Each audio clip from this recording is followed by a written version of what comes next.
Hi hello నమస్తే. నేను journalist Sai.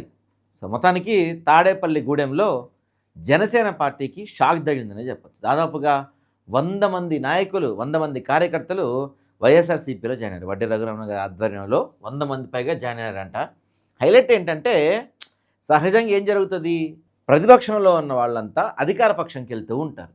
ఇది కామన్. ఎందుకంటే అధికారంలో వాళ్ళు ఉన్నారు కాబట్టి పనులు అవ్వటానికి కోసం రకరకాల కార్యక్రమాల కోసం వెళ్తుంటారు. కానీ తాడేపల్లిగూడెంలో వరుస పెట్టి జనసేనకి షాక్ తగులుతూ ఉంది. దట్టు తాడేపల్లిగూడెం ఎమ్మెల్యే జనసేనకు సంబంధించిన వ్యక్తి బొలిశెట్టి శ్రీనివాసరావు గారు. ఆయన ఎమ్మెల్యేగా ఉన్నప్పటికీ కూడా చాలామంది కార్యకర్తలు జనసేనని వీడి వైఎస్ఆర్‌సీపీలోకి చేరిపోతూ ఉన్నారు. ఎందుకంటే స్వయంగా బొలిశెట్టి శ్రీనివాస్ గారు అసెంబ్లీ సాక్షిగా చెప్పారు, నియోజకవర్గంలో అభివృద్ధి ఏం జరగట్లేదు, నియోజకవర్గ ప్రజలకి నా మొహం ఎలా చూపించుకోవాలి, ఇక్కడ డ్రైనేజీలు, రోడ్లు అధ్వానంగా ఉన్నాయి పరిస్థితులు, పైగా టీడీపీ నాయకుల హవా ఎక్కువైపోతుంది అని స్వయంగా జనసేన నాయకుడే అక్కడ అసెంబ్లీలో చాలాసార్లు మీడియా ముఖంగా చెప్పిన పరిస్థితి కనపడుతుంది. ఇంకా ఆయనకే అలా ఉన్నప్పుడు ఇక కార్యకర్తల పరిస్థితి ఆలోచించుకోండి. కార్యకర్తలు చెప్తుంది ఏంటంటే ప్రధానంగా సమస్యల పరిష్కారం జరగట్లేదు, ఎవరూ పట్టించుకోవట్లేదు, ఏ పని కావట్లేదు.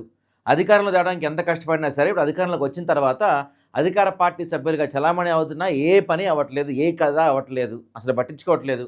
దాంతోపాటుగా గ్రౌండ్ లెవెల్లో కూటమి ప్రభుత్వ ఫెయిల్యూరు, వైసీపీకి రోజు రోజుకి పెరుగుతున్న గ్రాఫ్, ఇవన్నీ కూడా చూసి జనసేన వైపు కన్నా ఉండటం కన్నా వైసీపీ వైపు ఉంటేనే భవిష్యత్తు బాగుంటుందనే ఆలోచన కార్యకర్తలు చాలామంది ఇష్టం కనపడుతుంది. వరుసగా ఈ మధ్యకాలంలో కూటమి వైఫల్యాలు కానీ, అన్ని విషయాల్లో పవన్ కళ్యాణ్ సైలెన్స్ కానీ, పవన్ కళ్యాణ్ ఫెయిల్యూర్స్ కానీ, జనసేన పార్టీ ఫెయిల్యూర్స్ కానీ వరుసపెట్టి ఎవరైతే ప్రభుత్వాన్ని ప్రశ్నిస్తున్నా, జనసేన టాప్ లీడర్స్ని ప్రశ్నిస్తున్నా, ఇలాంటి వాళ్ళందరినీ పార్టీ నుంచి సస్పెండ్ చేయడం కానీ, లేకపోతే పార్టీ నుంచి పంపించేయటం కానీ, కాపు నాయకులు పట్టించుకోకపోవటం కానీ, కాపు నాయకులపైన జరుగుతున్న దాడులు కానీ, ఇలా వరుసగా ఒకదానిపైన ఒకటి వీళ్ళందరూ ఆగ్రహానికి గురవుతూ ఉన్నాయి. ఎందుకంటే అధికారంలోకి వచ్చి 2 ఏళ్ళు అయింది, ఇంతవరకు ఒక పని అవ్వలేదు, చెప్పుకోనికి లేదు.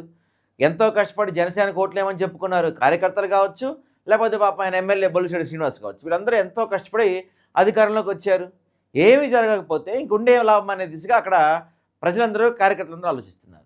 ఇప్పుడు కార్యకర్తల ఆలోచన ఇలా ఉందంటే, ఎందుకంటే నాయకుడు నాలో హ్యాండ్సప్ అనేసాడు బొలిశెట్టి గారు, ఇక్కడ ఏం జరగట్లా, నా మాట ఏం చెల్లట్లేదు, టీడీపీ వాళ్ళ మాట చెల్లుతుంది, నన్నే ఏం పట్టించుకోవట్లేదు అనే స్థాయిలో హ్యాండ్సప్ అనేసాడు. ఇక నాయకుడికే దిక్కు లేకపోతే కార్యకర్తల పరిస్థితి ఏంటి?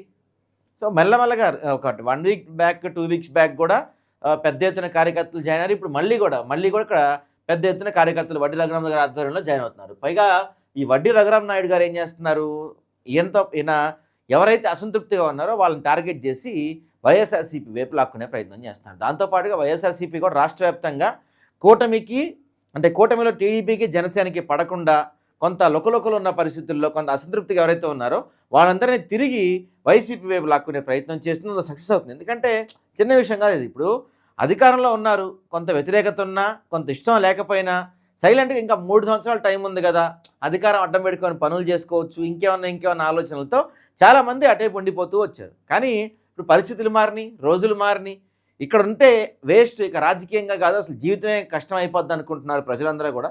మెల్లమెల్లగా తిరిగి వైఎస్ఆర్‌సీపీ వెళ్ళిపోతున్నారు. ఇప్పుడు ఇంకా 3 సంవత్సరాలకు ముందే ఇలాంటి పరిస్థితి ఉందంటే ఇక ఎలక్షన్స్ వచ్చే టైంకి బహుశా వైఎస్ఆర్‌సీపీకి ఎంత స్థాయిలో కార్యకర్తలు, ప్రజలు మళ్ళుతారని అర్థమవుతుంది. దాంతోపాటుగా కూటమి ఖాళీ అవకాశాలు కనపడుతుంది.